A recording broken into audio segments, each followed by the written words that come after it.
शहर प्रेमनगर का पुराना चौराहा। यहाँ की पहचान थी एक विशाल बरगद का पेड़ और उसके नीचे पिछले 40 सालों से चल रही काशी काका की चाय टपरी। सुबह 4 बजे जब शहर करवट भी नहीं बदलता था, तब काशी काका की केतली से उठने वाला धुआं और अदरक कूटने की ठक ठक की आवाज हवा में संगीत घोल देती थी।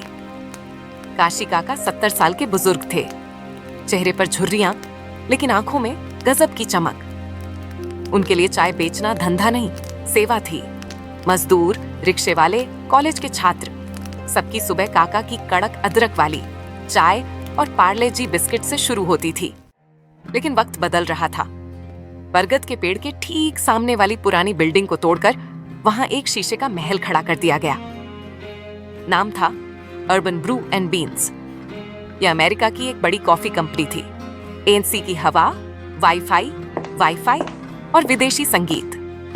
इस कैफे का मालिक था आर्यन मल्होत्रा, 28 साल का MBA पास नौजवान, सूट बूट पहनने वाला, जिसे लगता था कि दुनिया सिर्फ मुनाफे पर चलती है। छोटू, जरा आंच तेज कर, आज कोहरा घना है, लोगों को गर्माहट की ज्यादा जरूरत होगी। और हाँ, इलायची थोड़ी ज्यादा डालना, खुशबू दूर तक जानी चाहिए। काका, वो सामने देखो, वो कांच का महल आज खुलने वाला है। सुना है वहाँ 1 कप कॉफी 200 रुपये की मिलेगी। बाप रे, इतने में तो हमारा पूरा मोहल्ला चाय पी ले। अरे पगले, हर चीज की अपनी जगह होती है। वो अमीरों का शौक है और हमारी चाय गरीबों का सुकून। दोनों चलेंगे, तू बस काम पे ध्यान दे। लेकिन काका गलत थे, दोनों साथ नहीं चल पाए।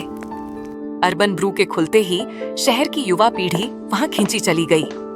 वो वहां चाय पीने नहीं, सेल्फी लेने और मुफ्त के वाईफाई के लिए जाते थे। धीरे धीरे काका की पुरानी लकड़ी की बेंचें खाली होने लगीं। जहां पहले भीड़ होती थी, अब वहां सन्नाटा पसरने लगा। एक दिन एक बड़ी काली गाड़ी काका की टपरी के पास रुकी। उसमें से आर्यन उतरा, आंखों पर काला चश्मा और हाथ में एक फाइल। एक्सक्यूज मी, आप ही मिस्टर काशीनाथ हैं? जी बेटा, काशी कहते हैं सब मुझे। चाय पियोगे? बढ़िया कुल्हड़ वाली बनाऊं? नो थैंक्स, मैं उस गंदे मिट्टी के कप में नहीं पीता। मैं आर्यन हूं, सामने वाले अर्बन ब्रू का मालिक। मैं सीधा मुद्दे पर आता हूं। आपकी ये झोपड़ी और ये पुराना पेड़ मेरे कैफे का व्यू खराब कर रहे हैं। मेरे हाई क्लास कस्टमर्स को यहाँ की धुएं और भीड़ से दिक्कत होती है। दिक्कत? बेटा, ये पेड़ तो मेरे पैदा होने से पहले से है और ये टपरी 40 साल से। आज तक तो किसी को दिक्कत नहीं हुई। वक्त बदल गया है बाबा, अब लोग एक्सपीरियंस चाहते हैं, ये मक्खियां और धूल नहीं। मैं आपको ऑफर देने आया हूं, ये जगह खाली कर दो। मैं आपको शहर के बाहर एक दुकान दिलवा दूंगा और ऊपर से 5 लाख कैश। यहां हम अपने ग्राहकों के लिए पार्किंग बनाएंगे। बेटा, पेड़ की जड़ें एक जगह से उखाड़कर दूसरी जगह लगाओगे तो पेड़ सूख जाएगा।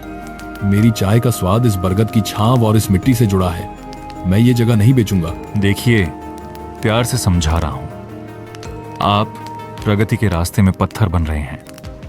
अगर आपने जगह खाली नहीं की तो मुझे दूसरे तरीके भी आते हैं। म्यूनिसिपैलिटी में मेरी अच्छी जान पहचान है, सोच लीजिए। आर्यन धमकी देकर चला गया। अगले कुछ दिनों में काका की मुश्किलें बढ़ गईं। कभी नगर निगम वाले आकर चालान काट जाते, तो कभी कोई रईस ज़्यादा उनकी बेंच पर गाड़ी चढ़ा देता। अर्बन ब्रू ने बाय 1 गेट 1 फ्री का ऑफर निकाल दिया। अब तो काका के पुराने वफादार ग्राहक भी AC की ठंडक के लालच में सड़क पार करने लगे। एक शाम बारिश हो रही थी, काका की टपरी टपक रही थी। वो और छोटू भीगते हुए चाय बना रहे थे, लेकिन कोई ग्राहक नहीं था। सामने कांच के पार लोग आराम से सोफे पर बैठे कॉफी पी रहे थे और बारिश को बस देख रहे थे, महसूस नहीं कर रहे थे। काका, चलो बंद कर देते हैं, अब कोई नहीं आएगा। आर्यन साहब ठीक कहते थे, हमारा वक्त चला गया। कल से मैं भी किसी ढाबे पर काम ढूंढ लूंगा।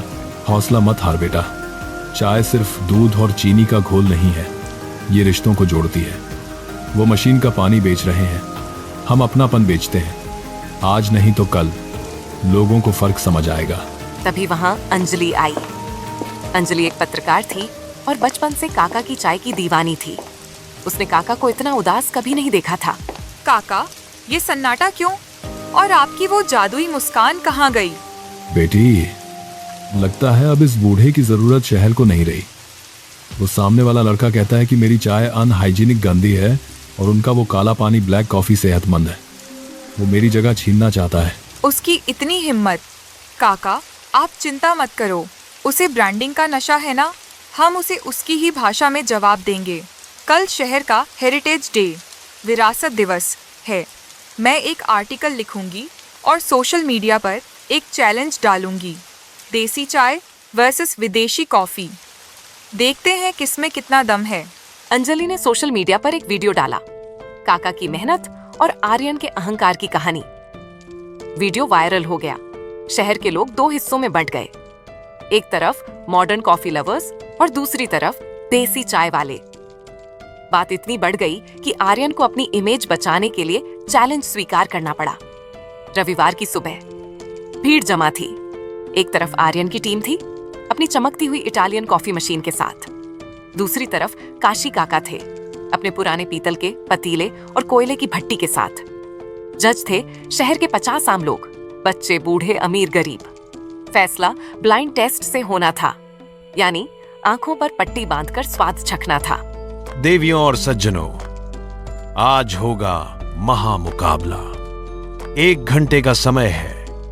आर्यन जी अपनी बेस्ट कैपुचिनो बनाएंगे और काशी काका अपनी स्पेशल मसाला चाय, जिसका स्वाद दिल को छुएगा, वो जीतेगा।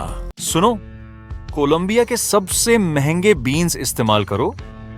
टेम्परेचर बिल्कुल 95 डिग्री होना चाहिए और ऊपर से वो 8 वाली क्रीम बनाना। प्रेजेंटेशन परफेक्ट होनी चाहिए।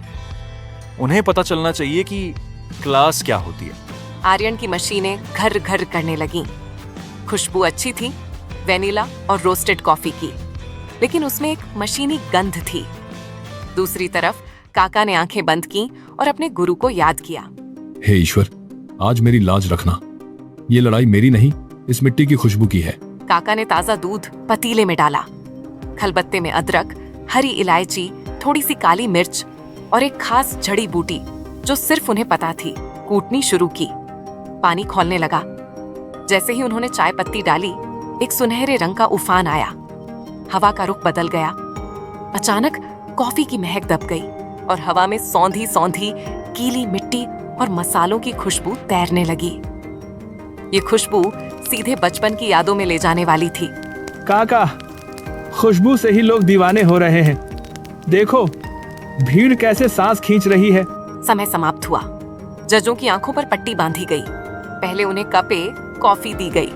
टेस्ट अच्छा है, स्ट्रॉन्ग है, क्रीमी है, बिल्कुल इंटरनेशनल टेस्ट है। थोड़ा कड़वा है, लेकिन शुगर के साथ ठीक लग रहा है। एनर्जी आ गई। आर्यन के चेहरे पर विजय मुस्कान थी। उसे लगा जीत पक्की है। फिर जजों को कप भी कुल्हड़ वाली चाय दी गई। जैसे ही उन्होंने कुल्हड़ को होठों से लगाया, मिट्टी की भीनी खुशबू ने उनका स्वागत किया। पहला घूंट गले से नीचे उतरते ही एक अजीब सी शांति छा गई। ये तो बिल्कुल वैसा स्वाद है जैसा मेरी माँ बारिश में बनाती थी। इसमें सिर्फ स्वाद नहीं, दुआ है। पता नहीं क्यों, पर इसे पीकर मेरी दिन भर की थकान मिट गई। ऐसा लग रहा है जैसे घर आ गया हूँ। वोटिंग का समय आया। आर्यन कॉन्फिडेंट था, लेकिन जब रिजल्ट आया तो पूरा मैदान सन्न रह गया। 50 में से 45 वोट कप बी को मिले थे। और आज के विजेता हैं हमारे शहर की शान, काशी काका। पूरा चौराहा तालियों और सीटियों से गूंज उठा। काशी काका जिंदाबाद के नारे लगने लगे। छोटू खुशी के मारे नाचने लगा। अंजलि ने काका को गले लगा लिया। आर्यन अपनी जगह पर जम गया था। वह विश्वास नहीं कर पा रहा था कि उसकी लाखों की मशीन 100 रुपए के कोयले के चूल्हे से हार गई। वह गुस्से में वहां से जाने लगा। तभी काका ने उसे आवाज दी। रुको बेटा। क्या है? आप जीत गए। अब क्या मेरा मजाक उड़ाने आए हैं? ले लीजिए अपनी जगह, मैं कल ही अपना कैफे बंद कर दूंगा। अरे नहीं बेटा, मैंने तुम्हें हराने के लिए चाय नहीं बनाई। मैंने तो बस तुम्हें चखने के लिए बनाई। लो, एक बार पीकर तो देखो। गुस्से में इंसान का गला सूख जाता है। आर्यन ने हिचकिचाते हुए काका के हाथ से कुल्हड़ लिया। उसने एक घूंट भरा। गर्म चाय जैसे ही उसके अंदर गई, उसका गुस्सा पिघलने लगा। उसे याद आया कि आखिरी बार उसने ऐसी चाय कब पी थी, जब वह छोटा था और अपने दादाजी के साथ गांव जाता था। उस चाय में बिजनेस नहीं था, प्यार था। आर्यन की आंखों में आंसू आ गए। काका, मैं गलत था। मैं पैसे के पीछे इतना भाग रहा था कि भूल गया कि असली अमीर वो है जिसके पास सुकून है। आपकी चाय में रूह है और मेरी कॉफी में सिर्फ कैफीन। बेटा, कैफे बंद मत करना। शहर को कॉफी की भी जरूरत है। बस कभी कभी इस शीशे के महल से बाहर निकलकर इस पेड़ के नीचे बैठना। हवा मुफ्त है पर बहुत कीमती है। जरूर काका। और आज से एक डील, मेरे कैफे में जो भी वीआईपी गेस्ट आएगा उसे वेलकम ड्रिंक में आपकी मसाला चाय ही मिलेगी।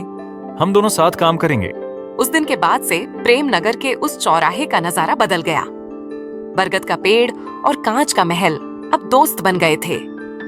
अर्बन ब्रू के ग्राहक अपनी महंगी कॉफी लेकर बाहर आते और काका की लकड़ी की बेंच पर बैठकर पीते। और काका के ग्राहक कभी कभी कैफे के अंदर जाकर एसी की हवा खाते। आर्यन अब अक्सर शाम को अपना कोट उतारकर काका की टपरी पर बैठता और छोटू के साथ गप्पे लड़ाता।